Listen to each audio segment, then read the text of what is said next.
Assalamualaikum warahmatullahi wabarakatuh. Perkenalkan, nama saya Sulastri, NIM 3519097, jurusan Bimbingan Penyuluhan Islam, Fakultas Usuluddin Adab dan Dakwah, YIN Pekalongan. Di sini saya ingin membacakan hasil laporan pemberdayaan yang saya lakukan di TPQ Al-Furqon. Sebelumnya, saya ingin mengucapkan terima kasih kepada dosen pengampu mata kuliah dakwah dan rekayasa sosial, yaitu Ibu Khairun Nisa.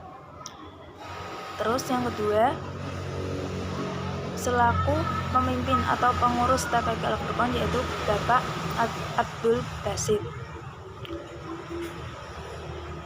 Langsung saja, saya ingin membacakan hasil laporan pemberdayaan yang saya lakukan di TPQ Al-Furqon, yaitu langkah-langkah dampingan yang saya lakukan.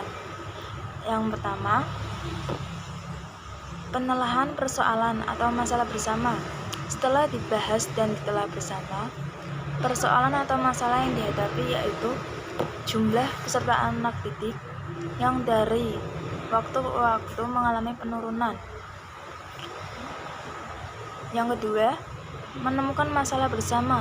Setelah melakukan penelahan permasalahan bersama bahwa penyebab penurunan jumlah peserta anak didik yaitu karena kurangnya minat atau kemauan mereka dalam belajar di TPQ.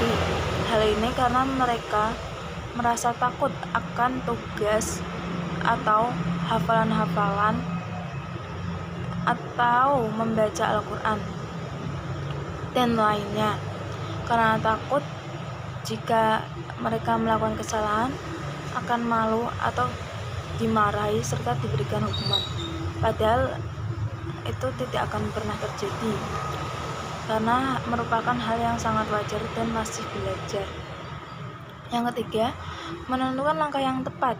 Setelah menemukan permasalahan, langkah selanjutnya yang diambil adalah melakukan pemberdayaan atau bersosialisasi kepada anak-anak tentang pentingnya ilmu agama seperti membaca Al-Quran, cara menulis Al-Quran yang benar dan tepat, hafalan-hafalan doa atau surat-surat pendek.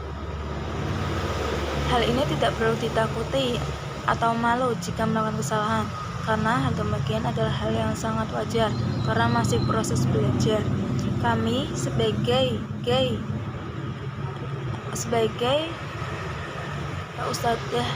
ustadzah lainnya akan terus membimbing sampai mereka paham dan menguasai materi yang diberikan. Yang keempat, melaksanakan program bersama. Dari penentuan langkah selanjutnya adalah melaksanakan program pemberdayaan. Program ini dilaksanakan sebagai bentuk penelitian untuk melihat apakah pemberdayaan ini berhasil atau tidak. Tujuan program ini yang pertama yaitu menumbuhkan kembali semangat dan minat anak didik dalam proses pembelajaran pendidikan Al-Quran. Dan kedua, meningkatkan kepercayaan diri anak didik agar tidak takut jika salah selama ia mau memperbaiki kesalahannya. Yang kelima, mengevaluasi program ini apakah sudah berhasil atau tidak secara bersama. Setiap seusai pertemuan, saya dan teman-teman mengevaluasi apakah program ini sudah dapat berjalan lancar atau tidak. Program pemberdayaan sudah berjalan tapi masih perlu tambahan atau direvisi. Bukan berarti gagal, tapi perlu diperbaiki agar lebih sempurna dan berhasil diterima dan dapat diterapkan dengan baik oleh anak-anak nantinya jika pendampingan kami sudah selesai.